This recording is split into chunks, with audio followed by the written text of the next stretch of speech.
ফ্লিপকার্টে দুদিন আগে একটা জিনিস অর্ডার দিয়েছিলাম। তারই ডেলিভারি হবে আজ। আর এখন বাজে ৩:৩০ মতো। সকাল থেকে আসবে, আসবে করে এখনো অর্ডারটা এসে পৌঁছায়নি আমার বাড়ির কাছে। ডেলিভারি বয় ফোন করেছিল। তো উনি ফোন করে বললেন যে, আমাদের গ্রামের শেষ প্রান্তে উনি আছেন। ১০ মিনিটের মধ্যে আমাদের বাড়ির কাছে উনি চলে আসবেন। আমি যেন বেরিয়ে থাকি। তো এই যে চলে এসেছে দেখতে পাচ্ছি, অনেকক্ষণ থেকে হর্নটা শুনতে পাচ্ছিলাম। গ্রামে রাস্তায় তো।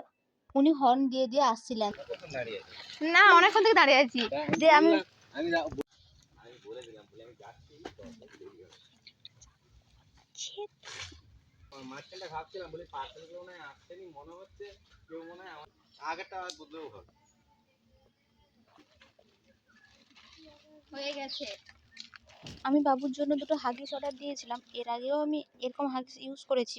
ভীষণ ভালো। তার জন্য আমি দুটো অর্ডার দিয়েছি। আর এই হাগিসের ভেতরে প্যাকেটে আছে ২৪ টা হাগিস। এখন দুর্গাপুজোর সময় সবাই শাড়ি জামা অর্ডার করছে আর আমি কোথায় হাগিস অর্ডার করছি। হায়রে কপাল!